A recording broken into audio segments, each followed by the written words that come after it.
Hello and welcome to the LAArtistis Podcast. My name is Mr. David Rano and we are here on location at the Other Art Fair presented by Saatchi Art. And we are here to chat with the artists. Let's go do that. Hello and welcome to the LAArtistis Podcast. My name is Mr. David Rano and here at the Other Art Fair chatting with Joseph that's coming from Seattle, Washington. And his style really captivated my eye because at first I thought it was photography. But he uses stencils to do some of your work. So can you elaborate a little bit on your art? Absolutely. So all of my work is created with spray paint and hand cut stencils. So each piece is typically anywhere from like 18 to 24 stencils that I hand cut and then layer out to make a piece. And then using those stencils, I can then make additions or like do different color variations and kind of keep it interesting. And what kind of got you into the stencil aspect of it? I kind of started out as a more like traditional printmaker, like just straight up relief prints, like 1 layer, 2 layer. And then I kind of saw people doing like spray paint stencils and I was like, this could be so much cooler if you took it to like 15 layers, 18 layers. And I could kind of see like, I appreciated what other people were doing. And I was like, this is kind of what I think I could bring to the table, how I would change it. I love what you're doing, but if you did it this way, I think I'd love it even more, kind of a situation.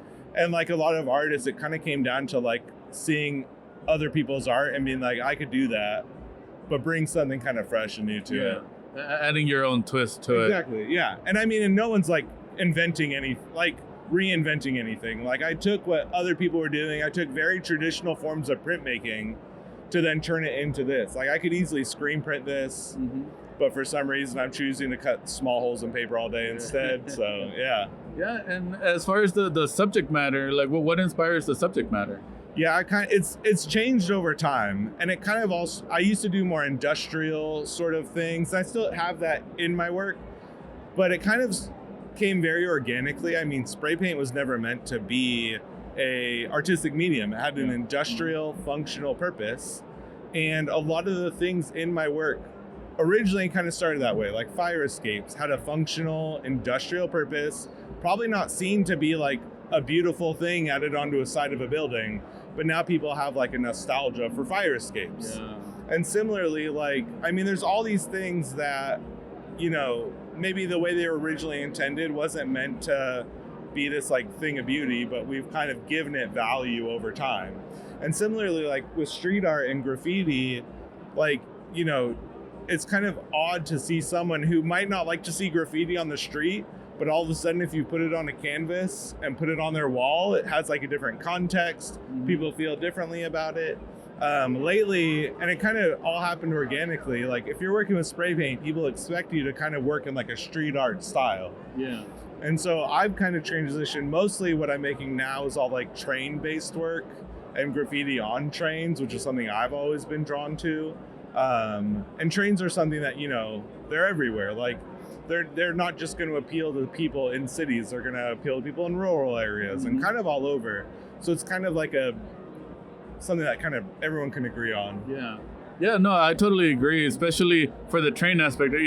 Like the Santa Fe goes across country, so even in rural areas they'll see the train pass by with graffiti that came from other cities. Absolutely. And it's kind of like one of the more like least destructive ways to do it. Like I have no problem with anyone doing whatever they want to do, but there's a big difference between putting a big piece up on like a small business and putting it on a train, and kind of like the respect and the rules of people who like, paint on trains. Like they tape off the important information. Like it's just a different vibe, and it's something I'm kind of drawn to myself personally. Yeah. So yeah.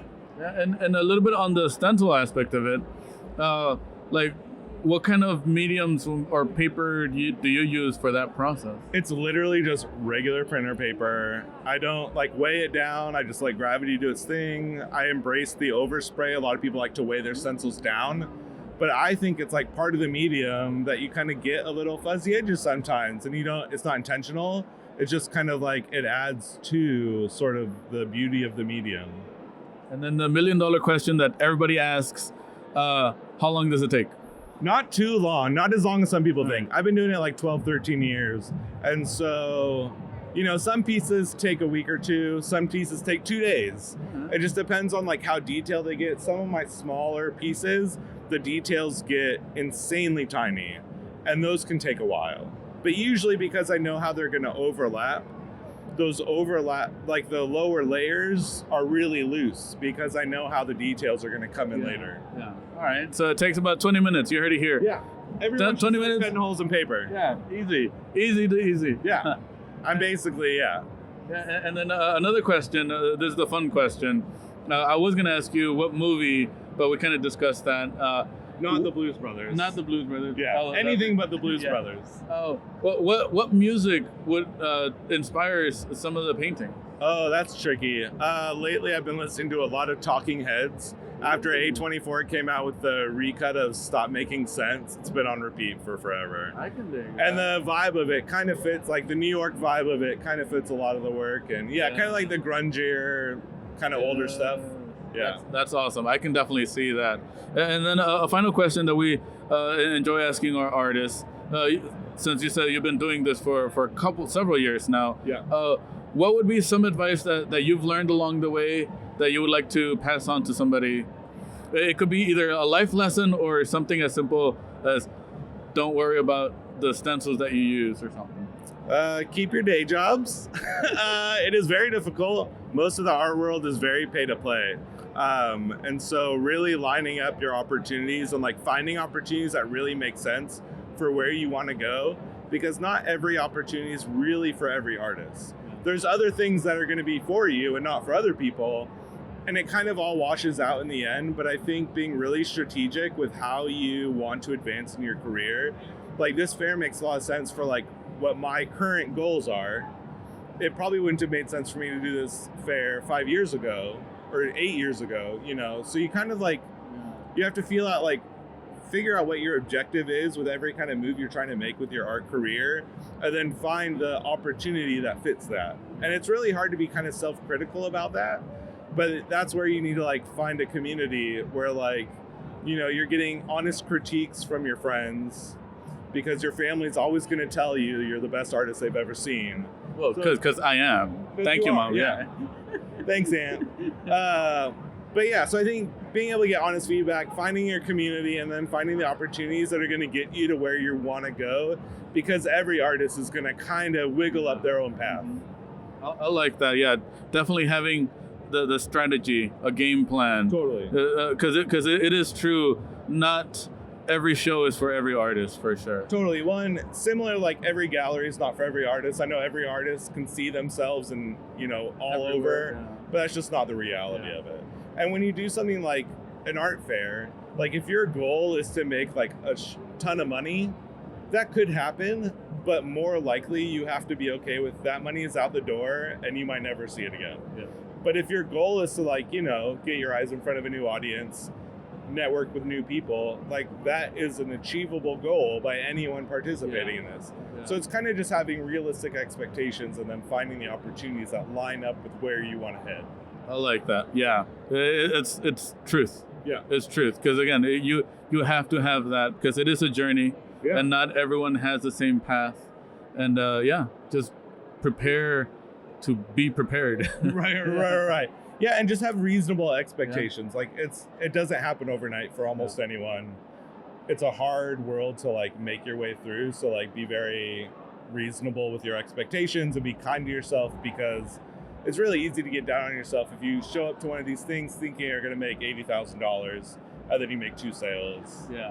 So it's like, don't set yourself up for disappointment by having unreasonable expectations. Yeah. I like that.